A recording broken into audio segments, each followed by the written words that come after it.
My mother kicked me out of my own room to give it to her sister, saying she was more family than me, and she even laughed while they humiliated me. Before continuing the story, let us know in the comments where you're watching us from. Don't forget to subscribe, hit the notification bell so you won't miss more stories, and leave your like on the video. I still remember the exact moment everything changed. Not the day my father walked out when I was 6 years old, though that definitely shaped everything that came after. No, the real turning point came 22 years later, standing in my childhood living room with 2 battered suitcases in my hands. But I'm getting ahead of myself. Let me start where it really began, with that first abandonment and the decades of guilt that followed. My father left on a Tuesday morning in March. I remember because it was garbage day, and he walked past the bins at the curb with a single duffel bag over his shoulder. He didn't look back. My mother stood at the window for hours after he disappeared around the corner, her hand pressed against the glass like she could pull him back through sheer will. When she finally turned away, something in her eyes had changed. That's when I became her project, her second chance, her reason for existing, and simultaneously the target for all her rage at being left behind. The transformation wasn't immediate. For the first few months, she cried constantly and held me too tight. Then the comments started. Little needles of guilt disguised as observations. Your father left because he couldn't handle responsibility. I hope you're more reliable than he was. Or my personal favorite, delivered while I played with dolls on the living room floor. I gave up my whole life to raise you. Don't ever forget that. I was 6. I didn't understand what my whole life meant, but I understood the weight in her voice, the expectation that I owed her something massive and unpayable. By the time I turned 8, the expectations had solidified into rules. Perfect grades weren't praised. They were expected as basic payment for the roof over my head. Any mistake was evidence of my father's weak character manifesting in me.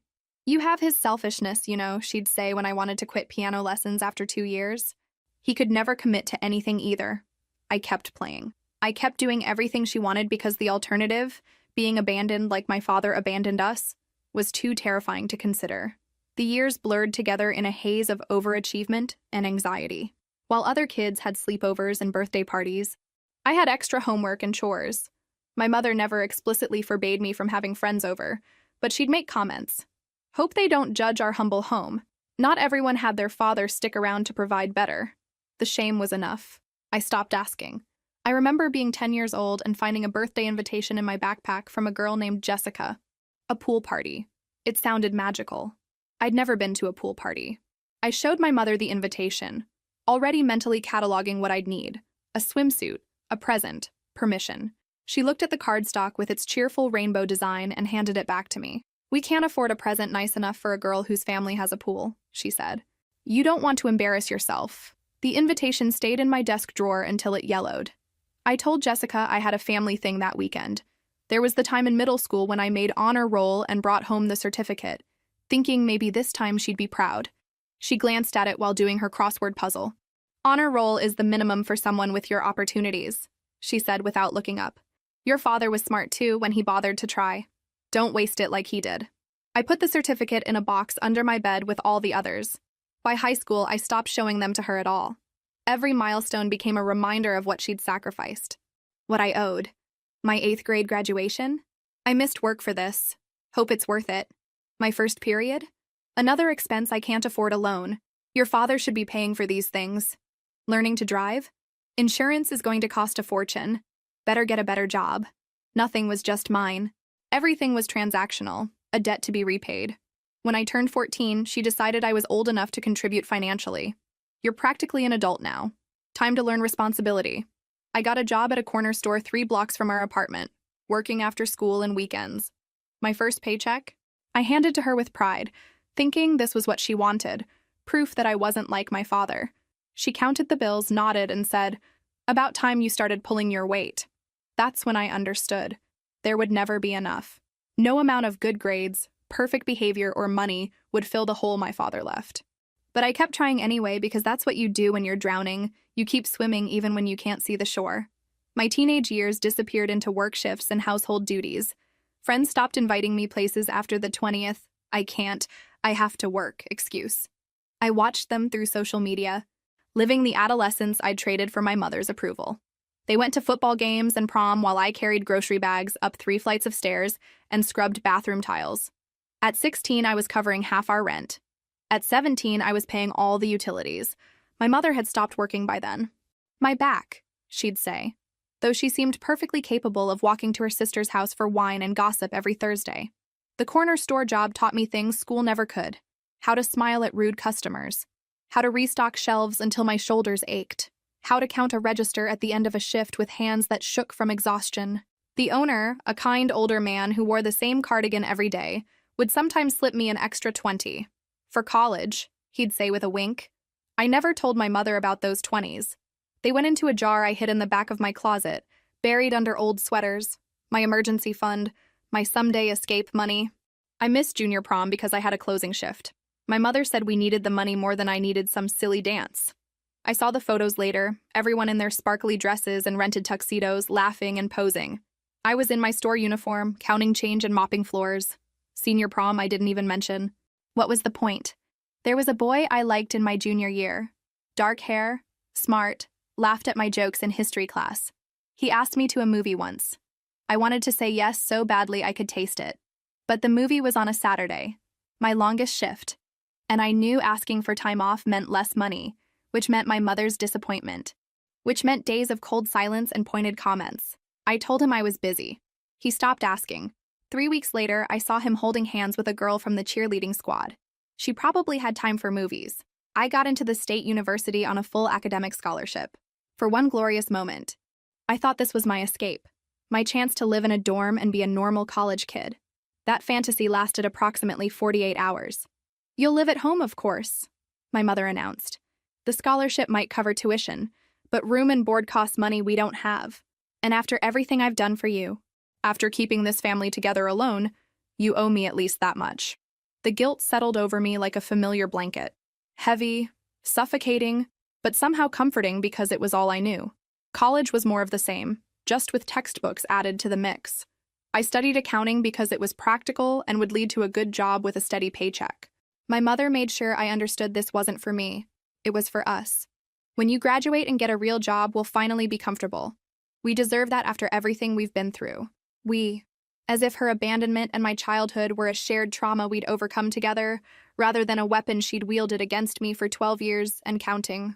I watched my classmates have the college experience I'd imagined: study groups that turned into friendships, late-night conversations in dorm rooms, campus events and club meetings, spring break trips. I commuted from home, worked 20 hours a week at a restaurant near campus, and studied in the spaces between. My schedule was a Tetris game of obligations with no room for spontaneity. There was a study abroad program in my sophomore year. London for a semester. I'd looked at the brochure so many times I'd memorized every photo. The Thames at sunset. Students smiling in front of Big Ben. See the world while learning, the headline promised. I'd saved almost enough from my secret stash of tips and extra shifts. I filled out the application, got accepted, received the congratulations email, and felt, for one perfect moment, like my life was about to start. My mother found the acceptance letter in my backpack. She was waiting when I came home from class, the paper in her hand, her face cold. "London," she said, "you were planning to abandon me for an entire semester?" The guilt was immediate and crushing. She cried. She talked about being alone. She reminded me about my father leaving. "I see him in you when you act like this," she said through tears. That same cold heart, that same willingness to throw away family for your own pleasure. She asked if I wanted her to die alone while I partied in Europe. She clutched her chest dramatically. "My heart can't take this stress. The doctor said I need to avoid anxiety. But I guess my health doesn't matter to you." I felt my dream crumbling in real time. The Tower of London, weekend trips to Paris, pubs and accents and freedom, all of it dissolving under the weight of her tears and accusations.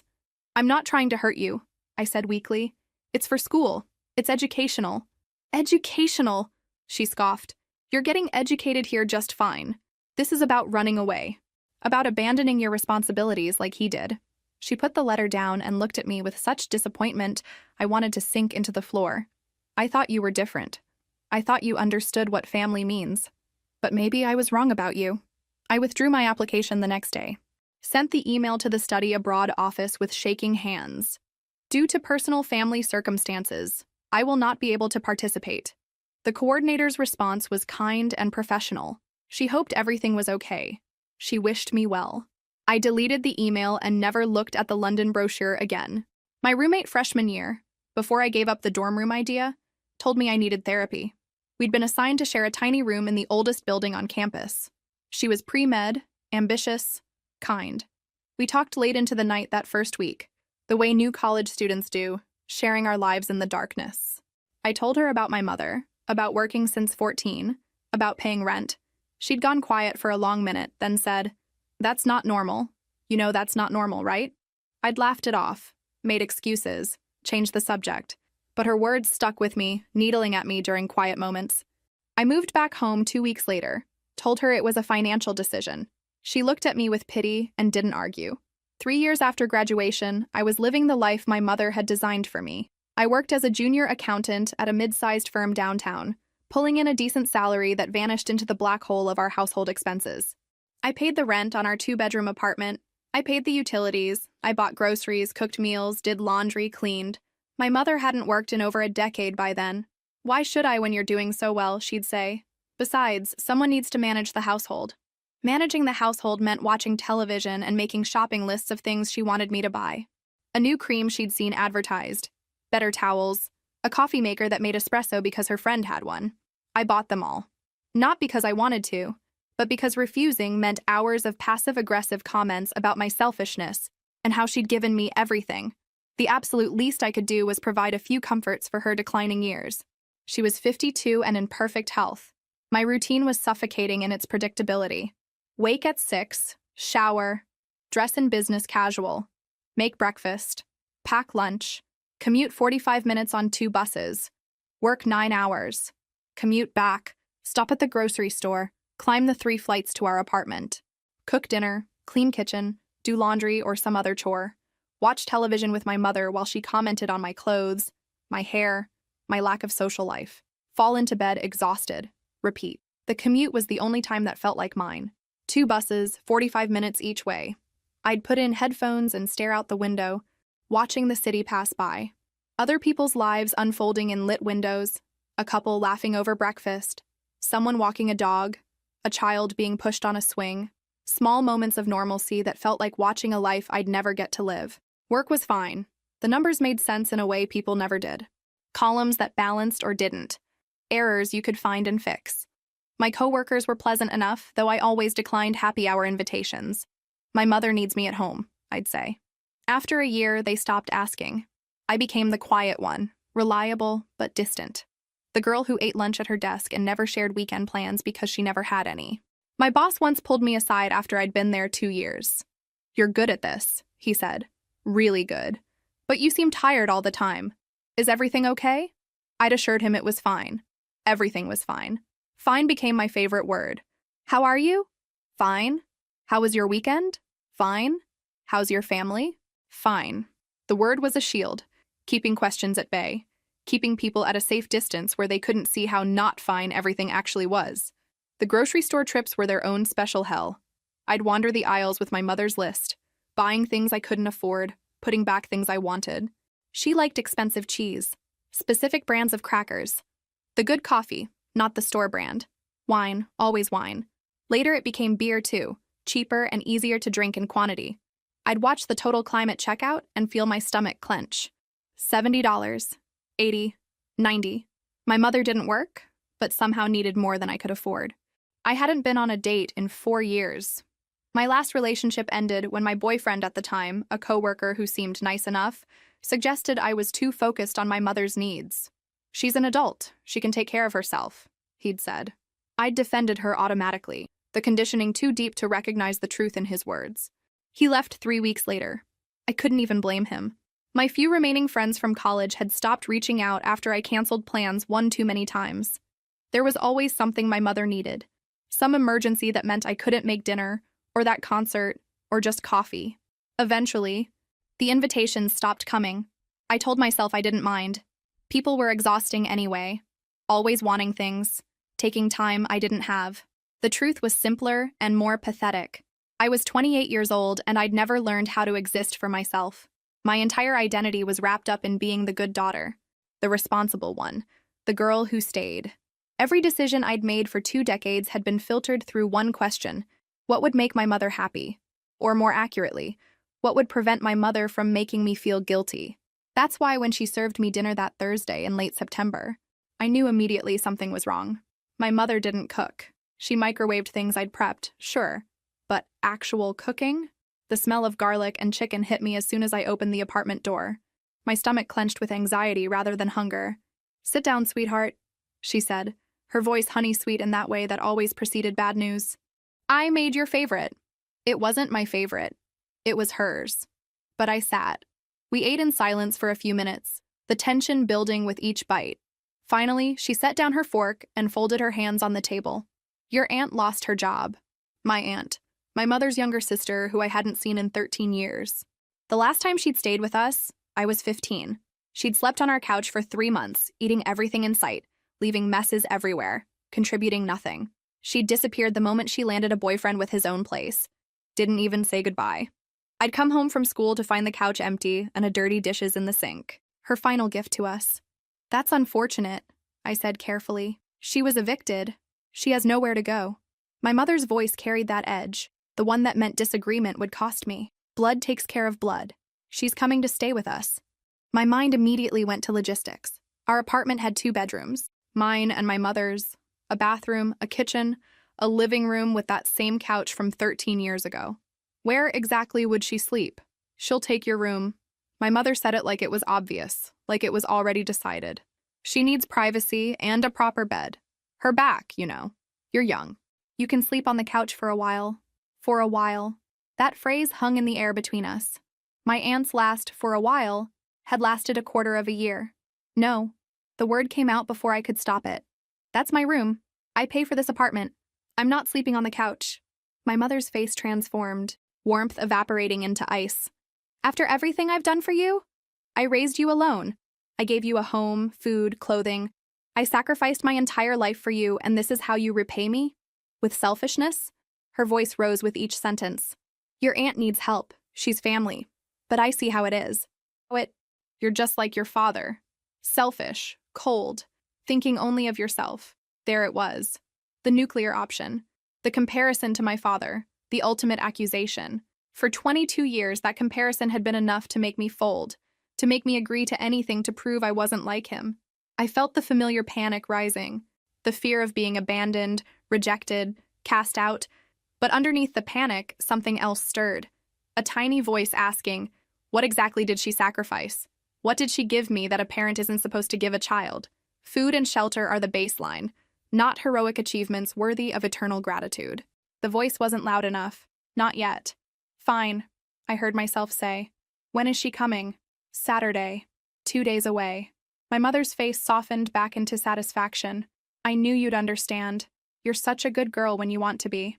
I spent that night lying awake in my bed knowing it was the last time. I looked around the small room that had been mine since childhood. The same walls, painted pale yellow when I was 10. The same furniture, cheap particle board that had survived 2 decades. Nothing in this room was really mine. I'd never decorated it, never put up posters or painted it a wild color or made it reflect who I was. I didn't know who I was. I'd never had the chance to find out. In the morning, I packed 2 suitcases with clothes and necessities. My mother spent the day cleaning my soon-to-be former room with an enthusiasm I'd never seen her apply to any other household task. She washed the windows, changed the sheets, put fresh flowers on the dresser, preparing for someone important, someone who mattered. I moved my things into the living room, stacking them in the corner by the couch. My life reduced to 2 suitcases and a laptop bag. My mother didn't help. She didn't even acknowledge what was happening beyond asking me to move my boxes because they were cluttering up the space. Saturday arrived with all the joy of a funeral. My aunt showed up mid-afternoon in a taxi she couldn't pay for. I ended up covering the fare because what else was I going to do? Let the driver sit out front honking? She had 2 battered suitcases held together with rope and a garbage bag of what I assumed were clothes. She was 45 but looked older, her face worn down by choices I probably didn't want to know about. "Thanks so much for taking me in," she said, her smile not quite reaching her eyes. "I promise I won't be any trouble." That promise lasted approximately 36 hours. The first 2 days, my aunt stayed locked in my former bedroom, emerging only to raid the fridge and use the bathroom, which she left in horrifying states. Toothpaste in the sink, wet towels on the floor, the toilet unflushed more than once. I cleaned up after her automatically, the habit too ingrained to resist. Sleeping on the couch was torture. The thing was ancient, sagging in the middle, too short for my 5'6" frame. I woke up every morning with my neck kinked and my lower back screaming. Getting ready for work meant digging through suitcases for clothes, trying to find a private moment in the bathroom while my aunt took 45-minute showers, applying makeup in the kitchen because both bedroom doors were closed to me.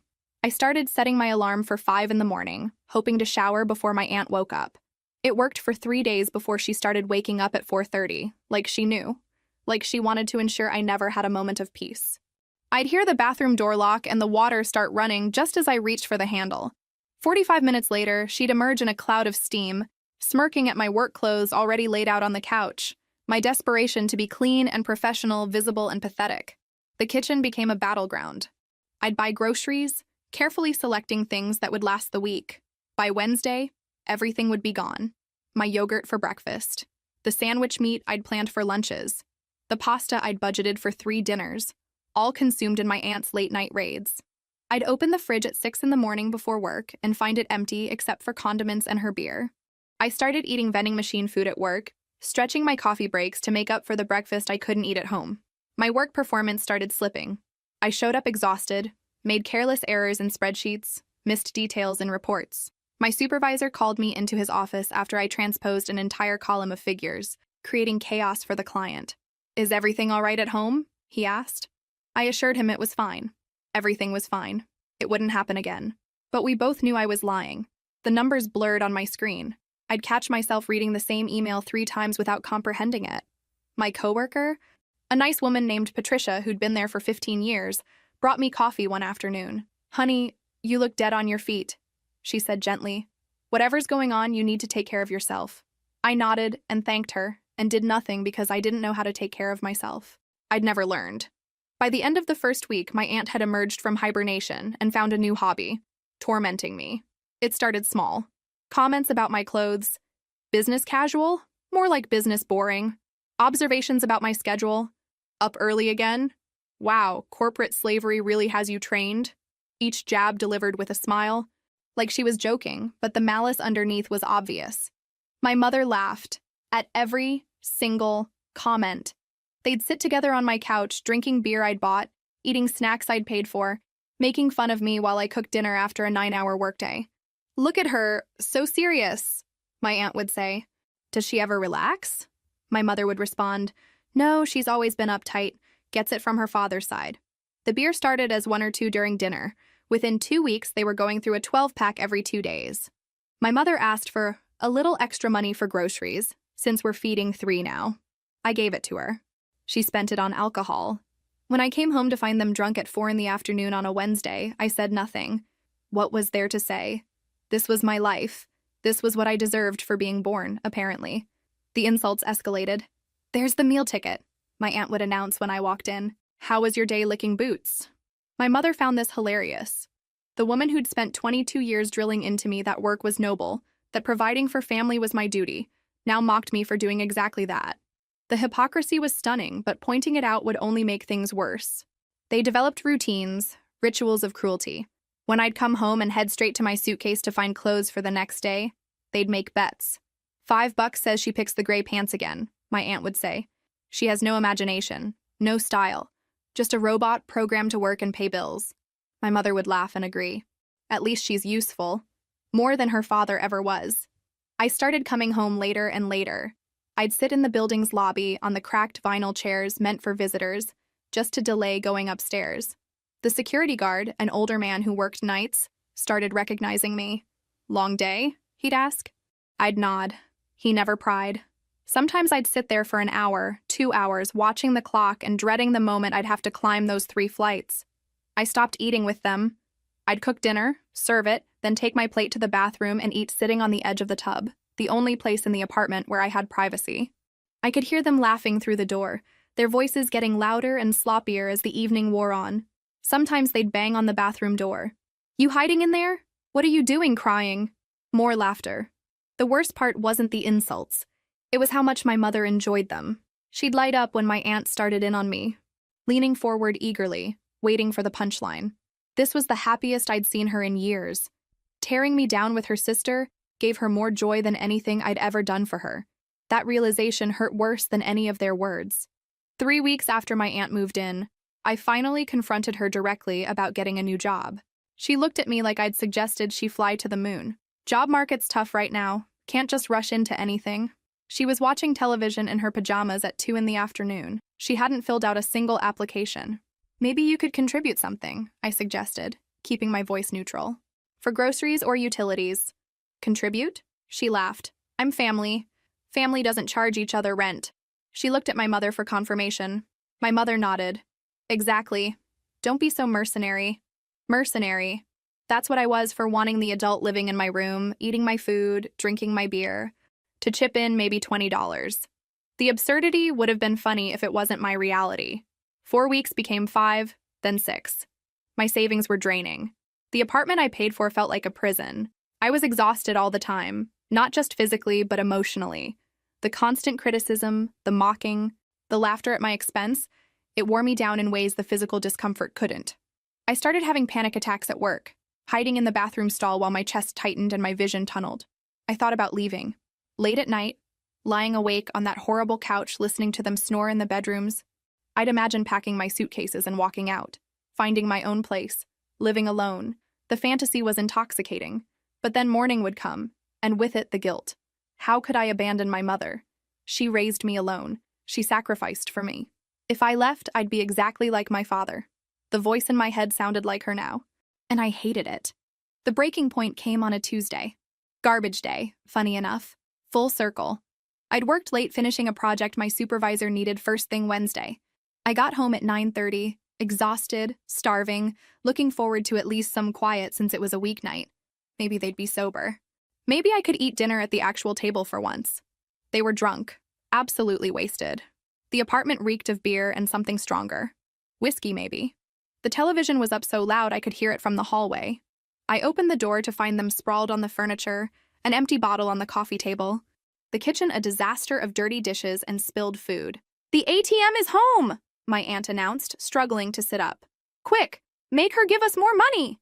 She dissolved into laughter. I stood in the doorway, suitcases I'd never unpacked still stacked in the corner, and something inside me just stopped. Not broke. Stopped. Like a machine someone finally turned off. The guilt, the fear, the desperate need to be good enough, it all just went quiet. I need to talk to you, I said to my mother. My voice sounded strange, calm, flat. Talk, my aunt mocked. Always so serious. Lighten up. Alone, I said. My mother waved her hand dismissively. Anything you say to me, you can say in front of my sister. Fine, we'd do it this way. She needs to leave. My voice was calm. That surprised me. I'd expected to be angry, to yell, but instead I was just clear. Either she leaves or I leave. My mother laughed. Actually laughed. You're not going anywhere. You always say stuff like this when you're upset, but you never do anything. You don't have the spine. And there it was.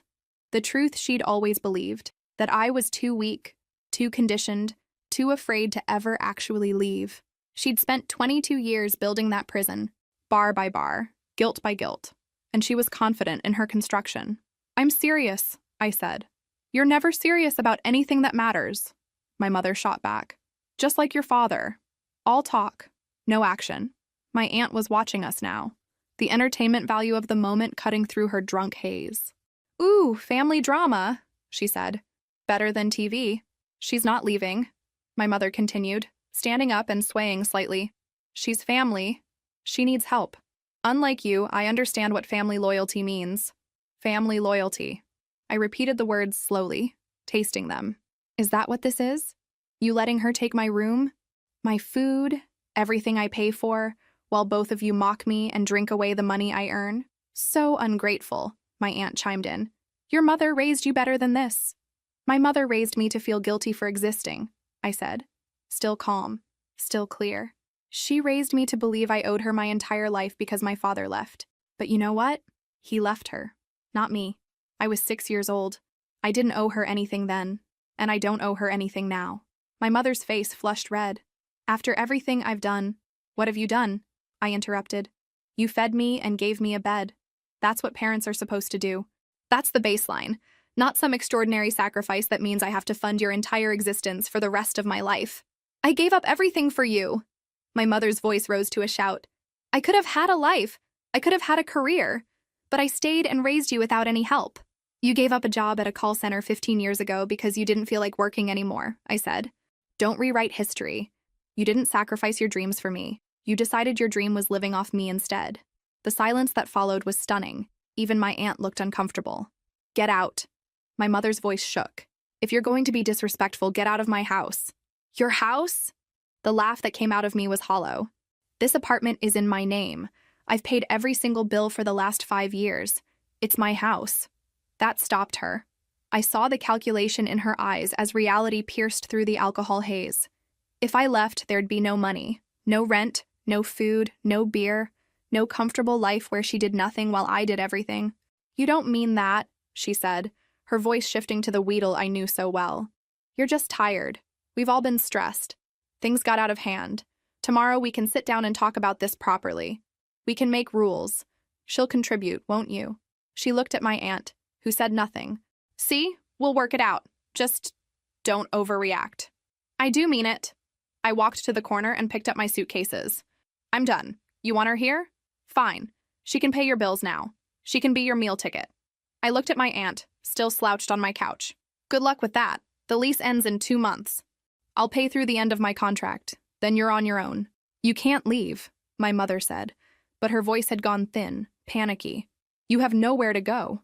Anywhere is better than here. I grabbed my laptop bag. The weight of it, the weight of everything I was carrying, suddenly felt manageable. I was taking my life with me. That's all I needed. Baby, wait! My mother's voice cracked, the anger dissolving into desperation. Don't be like your father. Don't do this to me. Don't leave me alone. There it was. The final weapon. The comparison that had controlled me for 22 years. The accusation that had shaped every decision, driven every sacrifice, kept me chained to this apartment and this woman and this half-life I'd been living. I stopped at the door and turned back. I'm not like my father, I said quietly. He left without trying. I tried for more than 2 decades. I paid for everything, did everything, sacrificed everything, and it was never enough. You want to call that abandonment? Fine. But we both know the truth. You didn't raise a daughter. You created a source of income and emotional punching bag. Well, she's done now. She quits. I opened the door. My mother started crying, loud, theatrical sobs. Please don't go. I'm sorry. We'll fix this. No, I said. We won't. I walked out, pulling the door shut on her cries. My aunt hadn't moved from the couch. She'd stopped laughing, though. The hallway had never looked so beautiful. I spent that night in a cheap motel 6 blocks from the apartment. It smelled like industrial cleaner and sadness, but it was mine.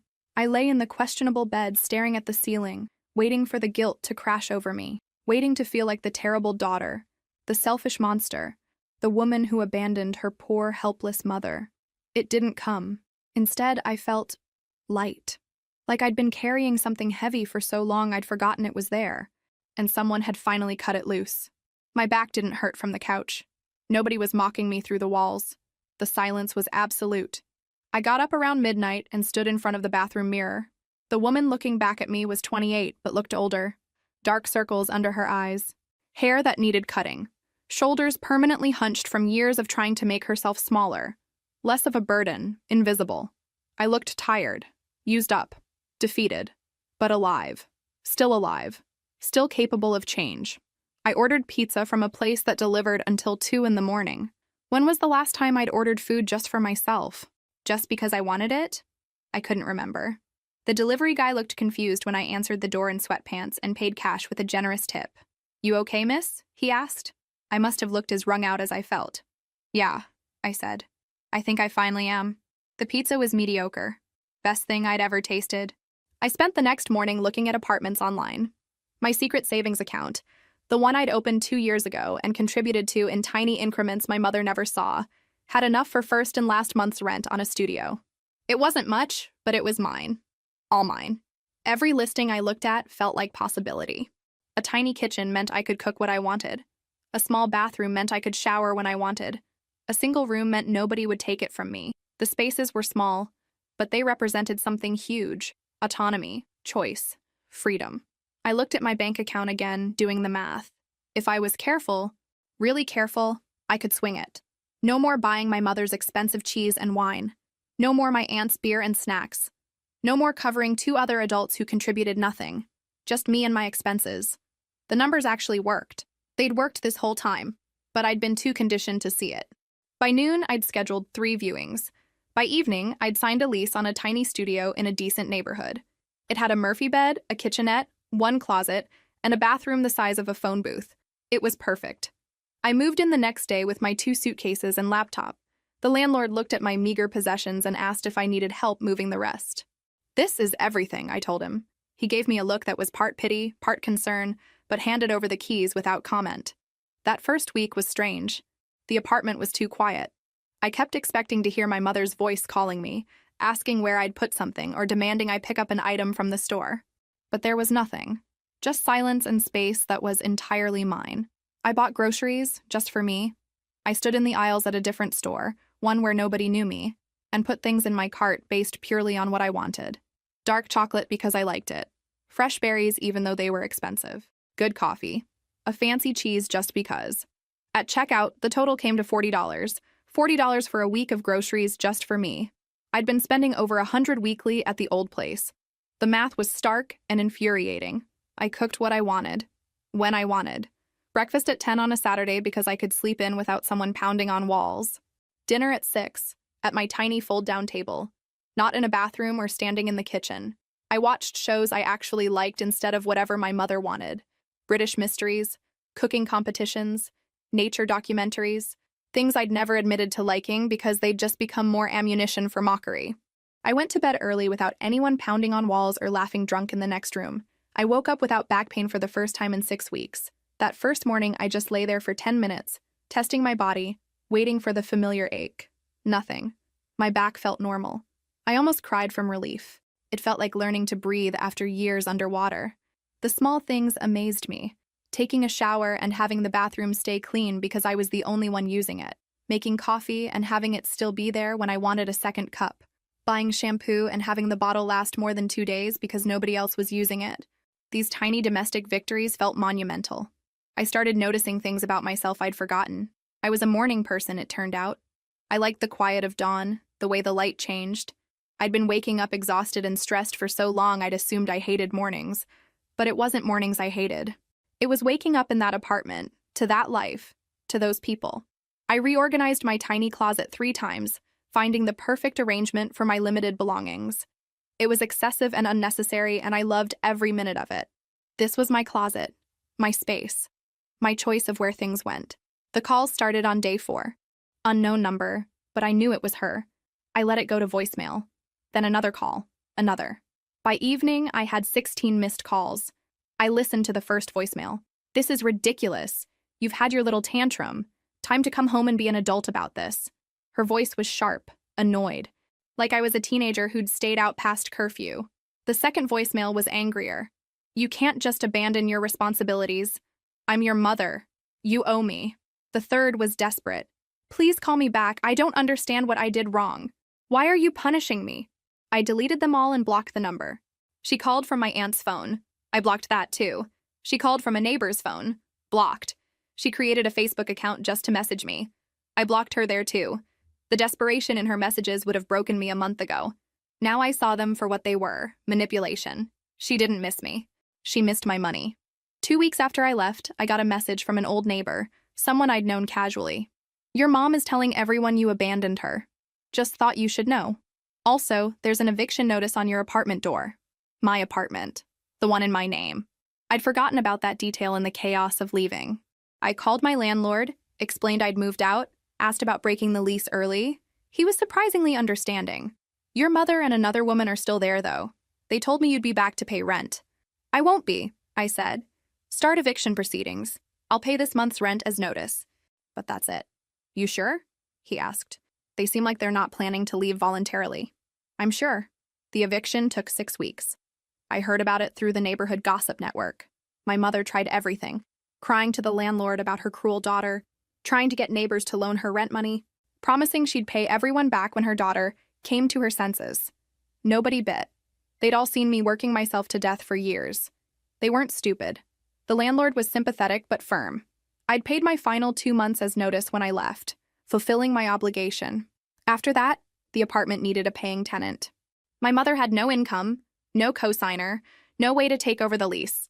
She ignored the first notice, didn't show up to the court hearing. The eviction proceeded unopposed, moving through the system with the efficiency of someone who'd simply given up fighting. The day of the eviction, my aunt vanished. According to the neighbor who texted me updates, she'd packed her 2 suitcases and garbage bag and left without a word while my mother was at her new job. Yes, job. Apparently, my mother had gotten employment at a gas station after the first official eviction notice. Funny how quickly she became capable of work when her meal ticket left, and her back miraculously stopped hurting. My mother was evicted alone. Her furniture, what little there was, ended up on the sidewalk. The neighbor sent me a picture. My mother sitting on the curb next to a battered couch, looking lost. I felt nothing. Maybe a little sad for her, but not guilty, not responsible, not obligated to save her. She found a room in a boarding house in a rough neighborhood, got a full-time job as a cashier at a grocery store, sent me messages from various borrowed phones and email addresses I kept blocking, describing her horrible new life. This is what you've reduced me to. Your own mother, living in squalor. Are you happy now? I wasn't happy about her situation, but I wasn't responsible for it either. She'd had a good life. I'd provided everything for years. She chose to prioritize my aunt over basic financial stability. She chose to spend money on alcohol instead of saving for rent. She chose to drive away the person who'd been supporting her. Choices have consequences. 6 weeks into my new life, she sent one final message. It came from yet another borrowed phone, but this time I read it before blocking the number. Your father abandoned me when I needed him most. I stayed. I raised you. And this is how you repay me? By leaving me in poverty while you live comfortably? You're worse than he ever was. I stared at that message for a long time. Then I typed a response. I'd ignored all the others, but this one needed an answer. A final answer. You had a good life for 7 years. I paid for everything. I gave you everything. You were comfortable, fed, housed, with money for whatever you wanted. But it wasn't enough. You needed someone to control, someone to guilt, someone to take your anger out about being abandoned. I was never your daughter. I was your emotional support animal and ATM machine. You chose alcohol and your sister over stability. You chose mockery over gratitude. You chose to drive me away. These are the consequences of your choices. I hope one day you understand that. But either way, do not contact me again. I'm done. I blocked the number. Then I blocked every communication method I could think of. Email addresses, social media, everything. I changed my phone number the next day and didn't give it to anyone who might pass it to her. 3 months into my new life, I got a raise at work. My performance had skyrocketed once I wasn't exhausted and stressed 24/7. My supervisor mentioned the dramatic turnaround in my last review. Whatever you changed in your personal life, keep doing it, he said. I smiled and promised I would, and I used the extra money to buy real furniture. A proper bed that wasn't a Murphy contraption, a small couch, a bookshelf. I'd never owned a bookshelf before. I started filling it with books I actually wanted to read, not textbooks or self-help garbage my mother had insisted would improve me. I reconnected with an old friend from college who'd reached out tentatively. I heard you moved, she said. How are you doing?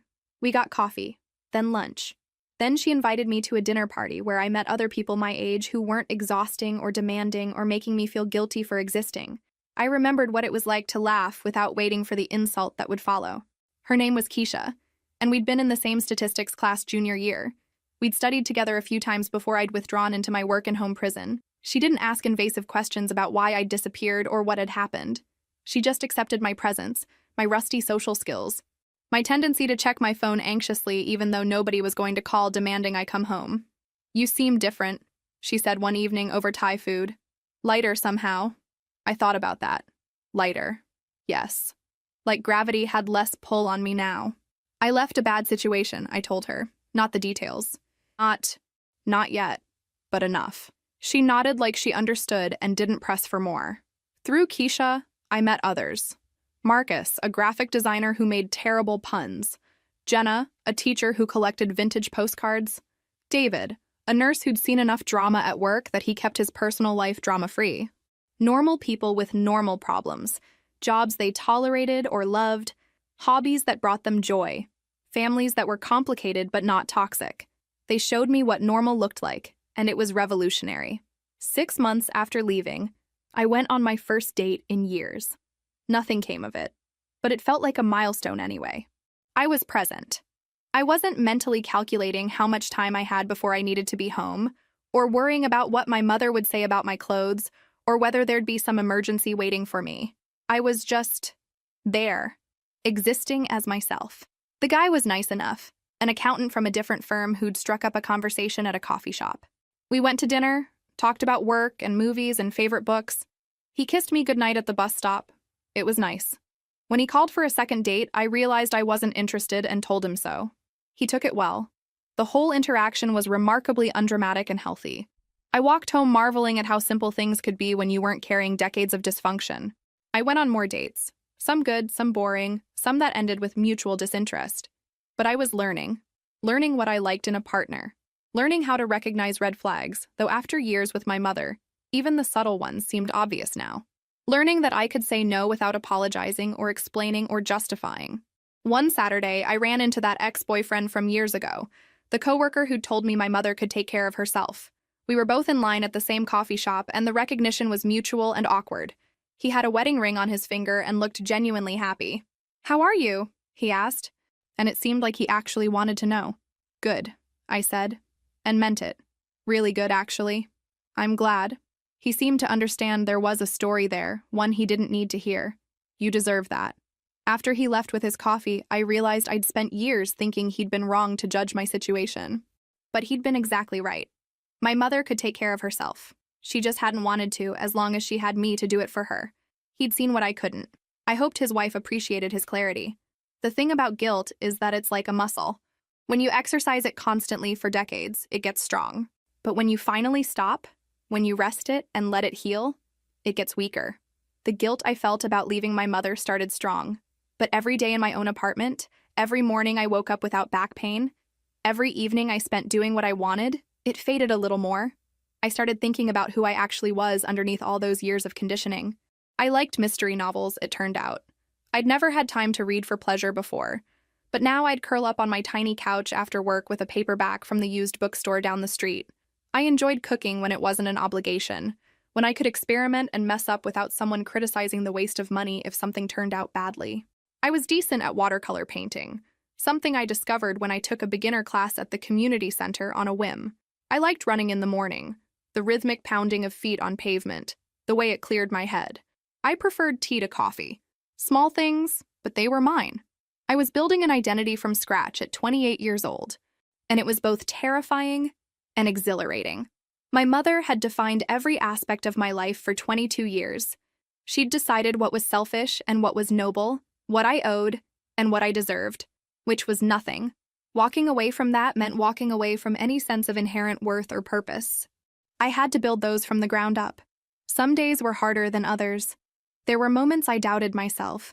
Late at night, when the apartment was too quiet, I'd wonder if I'd made a mistake. What if she was really struggling? What if she needed me? What if I was the villain in this story?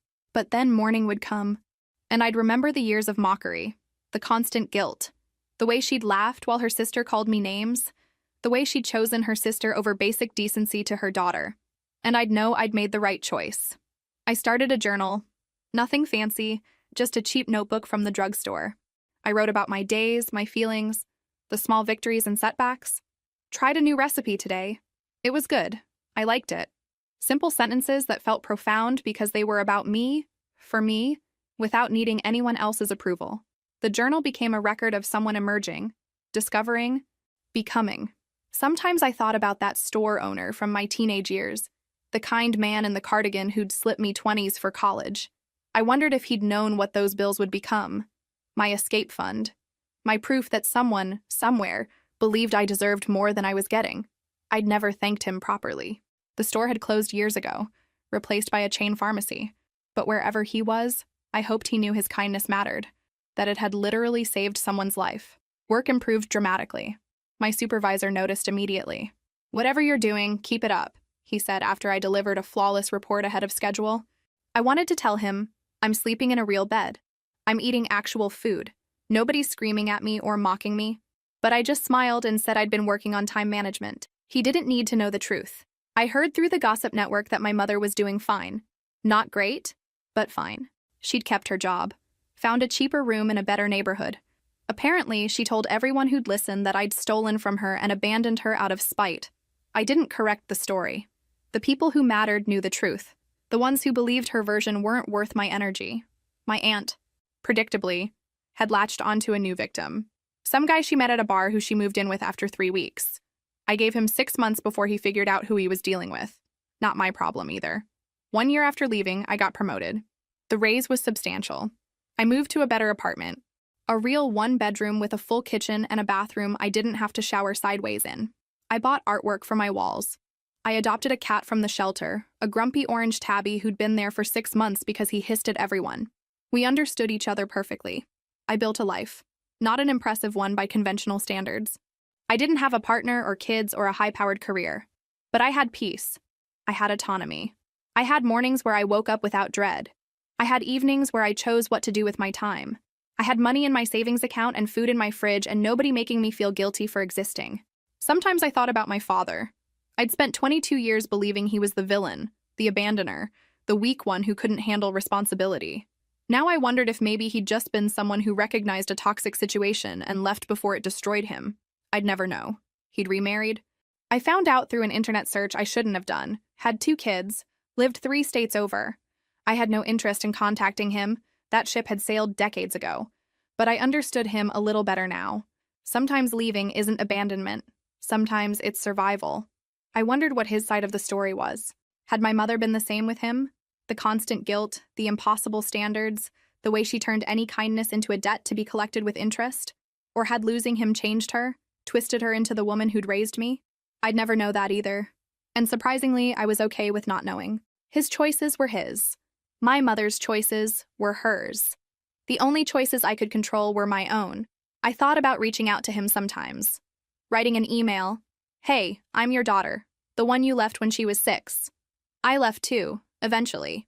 I get it now. But what would be the point? We were strangers connected only by biology and shared experience with the same difficult woman. He'd built a new life. I was building mine. Maybe some doors were meant to stay closed. Still, on bad days, when the guilt tried to creep back in, I'd think about him. He'd survived leaving. He'd built something new. If he could do it, so could I. In that sense, he was more of a father to me in absence than he'd ever been in presence. A template for escape. A proof of concept that life could exist on the other side of my mother's gravity. I thought about my mother too, more than I wanted to admit.